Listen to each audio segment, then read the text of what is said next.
Welcome back. Welcome back to another episode of the Critics Collective. I'm Legacy Lingo, and today I'm here to discuss with you guys the highly anticipated Gladiator 2, which is now in theaters. And yes, you will be getting another solo review from me, so I hope you guys are looking forward to hearing my thoughts on that.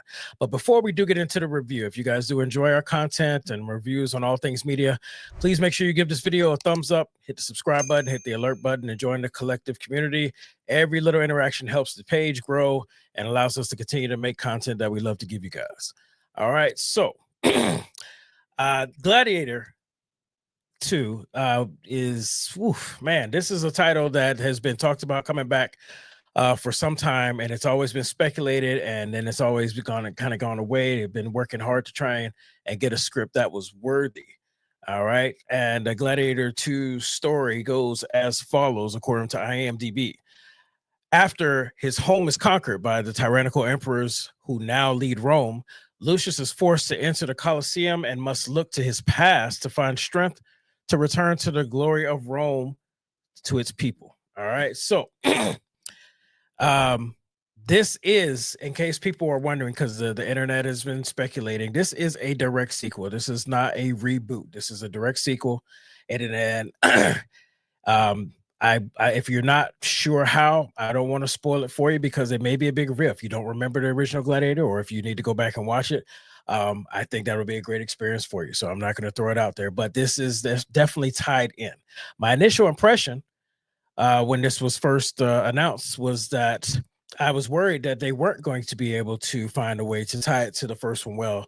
I was worried about how they would find a way if they did use characters from the first one, or that were in relation to characters from the first one. I was worried, how are they going to get them back into the arena without basically just recreating the same story? So I was nervous. But of course, when I realized the cast that had joined, I got even more excited.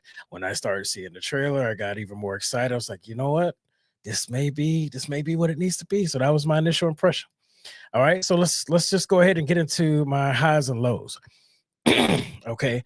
Now for my highs, they're kind of a highs and lows combined. You know, my highs, I have highs, but they end up trailing with a low. So I'm just going to give you basically both of them at once. As far as the movie goes, the fight scenes and the battles, they were good. I enjoyed what we got, especially the fact that it was not gory. The gore was very minimal. It was within reason. I mean, there was some gore, but like I said, it was within reason. I was able to tolerate it. I was able to watch it. It didn't take me out of it. It didn't make me uncomfortable. And I was very thankful for that, because I was a little nervous going in, wondering, to this day and age, when they create stuff, they love to just go out of their way to be gory. But this one just focused on the fights, the purpose of the fights, you know, how it was going to push the story forward. And I really appreciate that. Now, again, like I said, it's highs and lows. As far as those fights go, we could have gotten a couple more fight scenes. I was a little disappointed with how much story we got. And I understand the story is important. We don't want to make the movie too much longer. But some of those political conversations that they were having could have been shorter. Some of those political conversations could have maybe been happening in the background while we're getting a couple of fights or battles that were maybe not as important, you know, on some of the minor battles. Or, you know, so I just, when you get the title Gladiator 2, in my mind, after the first Gladiator, we did get plenty of action and we got story, right? But now we got Gladiator 2. There's got to be a lot more of that Gladiator aspect, in my opinion, to at least equal or be more than what we got in the first one. And this one just spent more time developing the story, which I respect, because I always want the story to be strong. But I also felt like there could have been a couple more scenes just to give us a little bit more balance. I wanted more of that. All right. Now, the story itself, the story was good to me. Now, highs and lows, all in one. The way that they chose to get our lead character back into the Colosseum, back into the arena, I thought it was a little weak. But everything else surrounding that, I actually enjoyed. It made the story very interesting. The agendas that people had, the overlapping conflicts that people had based on those agendas or those emotional ties, I actually thought it made the story very interesting. It kept me engaged. I was like, oh man, how is this going to play out? Oh, this is interesting. Okay, what are we gonna? How is this going to play out? Are we going to get the ending that we're hoping for? Is it going to be one of those, damn, that's messed up, you know? And it had me wondering that all the way up to a certain point, which kept me engaged. So I really did enjoy the story.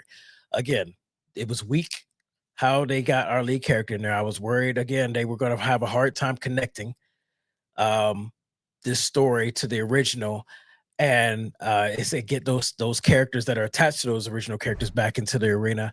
And they did a good job. They got them in there. I accept what it is. Everything else around it was better. Again, I was worried this was going to just be more of like this should have just been a reboot because they were going to basically give us the same story, and it almost felt that way in the beginning. But we did not get the exact same story. We did get a continuation of the original story, and I applaud them for that. Now I just have things that are just strictly my lows. Okay. Joseph Quinn, the actor playing the Emperor Geta, he was very much underutilized. I felt like with this type of atmosphere, this type of content, we should have got a monstrous performance from this guy, which I know that he's capable of. But the script was not giving him anything to work with. And that was very disappointing. That role that he was playing, it could have been another iconic, memorable role. We could have had scenes and dialogue that people have been quoting for years to come, or just very scenes that will have imprinted on us or left a big impact. We were like, man, he really brought that monster out, and it wasn't there, and that was very, very disappointing to me. Very disappointing to me. There was also a major error in the writing where there's a, and this is not a spoiler, but there's a significant sentimental item that ends up making it through the movie, and there's more than one, so don't think I spoiled it for you. When you do see one, you might be like, is this what he's talking about? No, it might not be, because there was at least three items in this movie that had sentimental value. So there's at least one though that had no business making it as far as it did in the movie. It had no place. That was bad writing. It was like, wait a minute, it took me out. I thought about it. I was like, how did that last this long? How did that get here? What? Yeah. So that was a big snafu on their part. You know, people getting tunnel vision trying to create moments, emotional moments. And I was like, yeah, that sucked. My last low is that the final speech and the final battle was very underwhelming. I felt like it was an afterthought. It was rushed. I don't think that there was enough said or verified to generate the outcome that it did. I felt like with all that was happening, there should have been a greater conflict. There should have been a little bit more bloodshed. It was too much going on.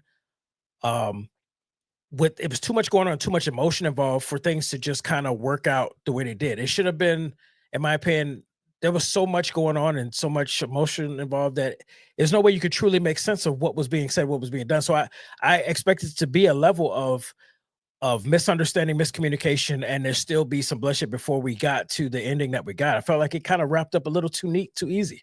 And that was a little disappointing for me. And that was a little, but I will say this though, it's overall the story was still good, but the ending, it fell flat for me. It fell flat for me. So with that being said, we're going to go ahead and give it its accolades and give it a rating here. So if you're joining us for the first time, this is the part where we give accolades like trophies. Please let us know in the comments. We have a 5 accolade rating system.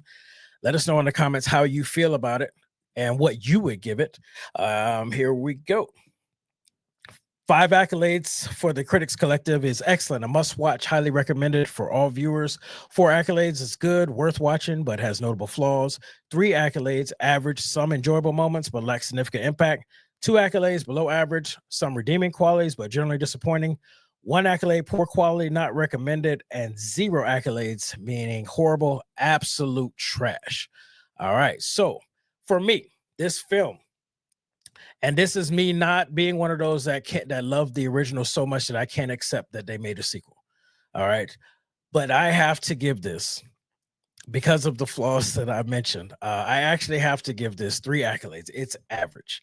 It's average because it needed more fight scenes. It's average because the build up after giving me a good story, the ending was underwhelming.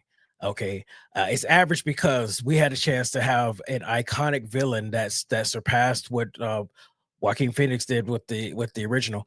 We had a chance to get a villain that set standards, and they fell flat on that. So for me, this movie, it was good, definitely worth a watch.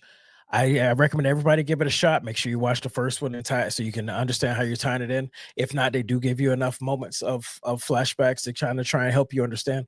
It's still a good movie. Don't let my 3 discourage you, but let me know in the comments how you guys felt about my 3 accolades. If you would give it a 4 or 5, or if you're one of those that felt like this shouldn't have been made because you love the first one so much. I want all of that discussion. Hit me in the comments and let's have that discussion. All right. So I do appreciate you guys for joining me for another Critics Collective episode. If you guys enjoyed this, make sure you do give this video a thumbs up, hit the subscribe button, hit the alert button, join the collective community, share this video, keep the conversation going, and that way we can keep cranking out the content that we love to give you guys. Again, I'm Legacy Lingo. This was Gladiator 2, which you can now see in theaters. And thank you for joining us, and we will see you guys on the next one.